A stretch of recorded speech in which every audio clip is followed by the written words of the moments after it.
It's time for Lefties Losing It. Let's check in on actor and simpleton Mark Ruffalo, who is dazed and confused. He's not coping in Trump's America. I don't understand what's happening right now. My industry doesn't understand what's happening right now. But what they do understand is our freedom of speech is being attacked.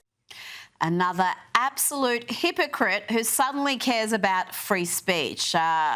They were cheering on their ideological opponents being silenced, being cancelled and deplatformed. Give me a break. Now, let's go to Lefty Losing It regular Rosie O'Donnell, who, despite fleeing to Ireland to escape Trump's America, does nothing but talk and think and obsess about Donald Trump. Even her therapist is wondering why she's so obsessed. What he's done yet hasn't even hit us yet. Right. And if he's not stopped now, we have lost our country. And I don't know, Nicole, how it is that some people cannot see it. My therapist said, "Why are you so upset?" And I said to her, "Why are you not?" Yeah.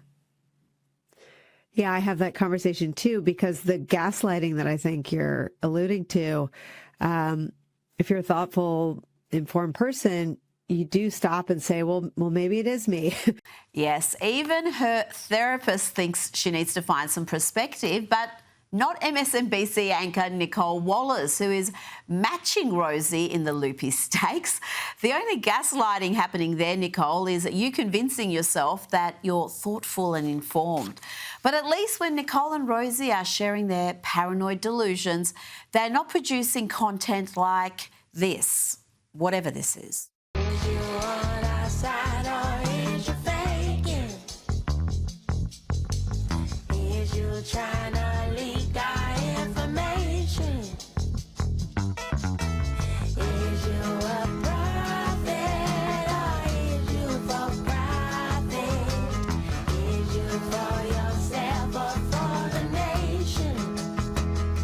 You know, the left suffer from the delusion that if they repeat a lie often enough and they really, really want it to be true, then it is. We've heard them repeat the same dangerous lies about Donald Trump for years, from the Russian collusion hoax to the Fine People hoax. Now there is another lie being put forward by failed Vice President and failed presidential candidate Kamala Harris. She keeps saying this despite it being verifiably false. And it ended up being the closest presidential election in the 21st century. The closest presidential election in the 21st century? An out-and-out lie, Kamala. She lost by a huge margin. She not only lost the Electoral College by a huge margin, she lost every swing state. She also lost the popular vote. Trump was the first Republican to win the popular vote in 20 years. But did Rachel Maddow correct that obvious lie? Well, of course not. And Kamala was off to The View to repeat that same lie. It is the closest presidential race in the 21st century in terms of the outcome. Wow. The closest. Yes, the idiot View crowd are going to clap along like trained seals to anything, but there were 6 highly paid View co-hosts on the desk with Kamala. Not one of them corrected that outrageous lie. And emboldened by her bold-faced lies being accepted as gospel, Kamala repeated that line at her old college. Here she is at Howard University. Closest election for President of the United States in the 21st century. Wow, I know that's right. And a Howard grad did that here. And a Howard grad did that.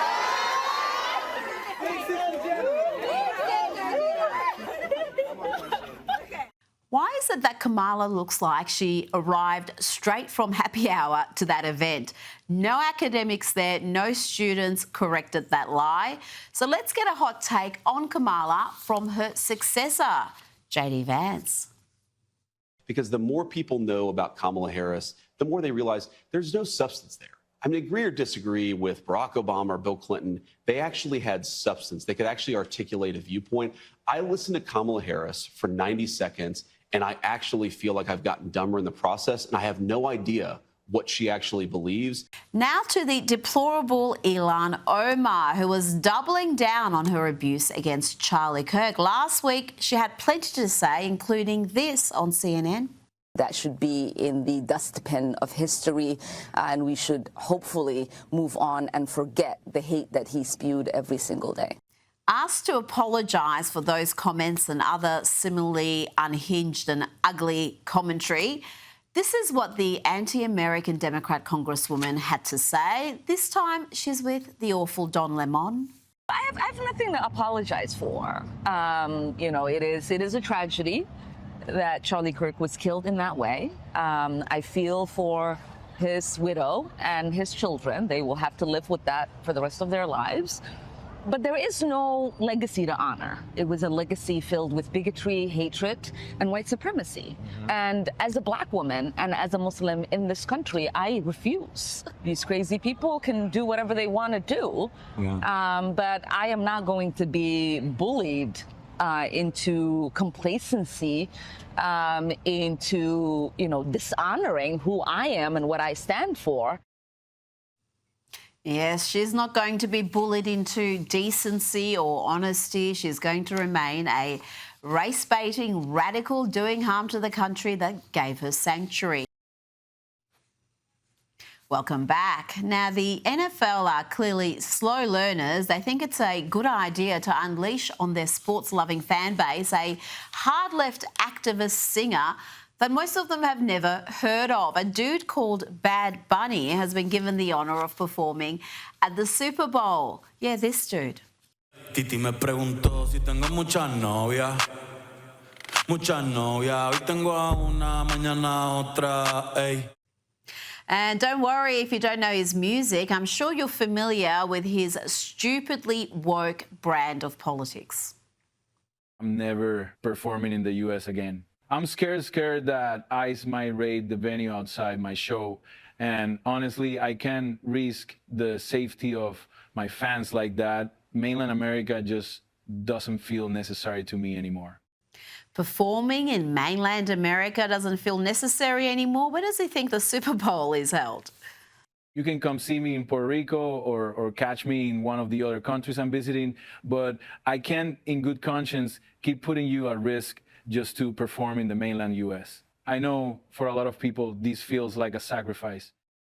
Sacrifice? Talk about delusions of grandeur. The only sacrifice is the NFL's credibility in, again, picking talent that their audience doesn't like, let alone revere. What a silly own goal. Joining me now is a comedian and host of Primetime with Alex Stein on Blaze TV. Alex, am I being too harsh on Bad Bunny? Is this an inspired choice? Oh my gosh, this is the laziest choice I've ever seen. Nobody knows who Bad Bunny is. Literally, in America, if you're an American, nobody has heard of this guy. I remember when he had a meal at McDonald's, it was a Bad Bunny meal. I remember asking them who is Bad Bunny, and they said the same thing. They said literally nobody knows who he is. So the fact that he gets to sing at the halftime show, when that was a show reserved for the greatest of all performers, people like Michael Jackson. And now it's basically become some sort of DEI talent show. So, it's lost its luster. Well, why wouldn't you have some big country star? Country is so huge at the moment and they're selling out massive arenas. And the fan base would love that. It would be such a great vibe, so pro-America, great music. It's just a win-win-win. It's an obvious option for the NFL, but they've decided to do this again. Now, Alex, there were heartwarming scenes on the weekend with Penn State football fans spotted in the crowd wearing Charlie Kirk's Freedom T-shirts. This was at a Saturday night's game against Oregon, which was Kirk's team. Charlie loved the Oregon team, and they had a fantastic win in that game, 30-24 over Penn State. Tell me about this ongoing tribute to Charlie. I noticed Jason Aldean has played a video before his concerts of Charlie. We're not going to forget what happened to Charlie Kirk. Well, the tragedy surrounding Charlie Kirk's death cannot really ever be understated. The ripple and the effects that it will have across time. So he's going to be immortalized, and we're going to constantly be there to celebrate Charlie. It's still incredibly sad, and I saw that Turning Point had a great turnout. They handed over 5,000 T-shirts in Happy Valley, Pennsylvania, and Penn State ended up winning. So, of course, Charlie's very happy with the massive turnout when it comes to new chapters on campuses.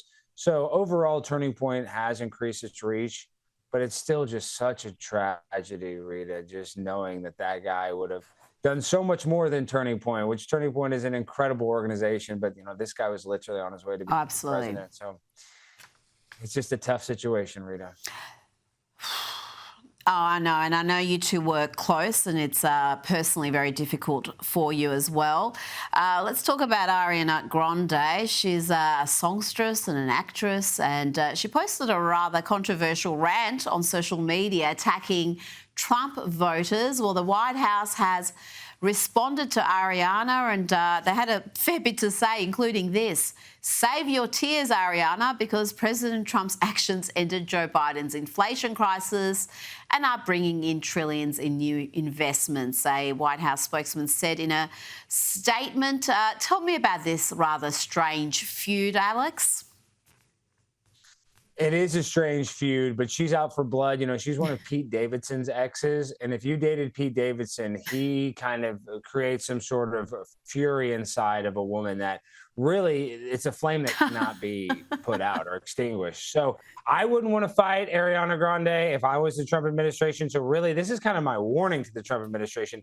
Be careful, because Ariana Grande is somebody not to mess with. So, I do think Trump needs to watch his P's and Q's.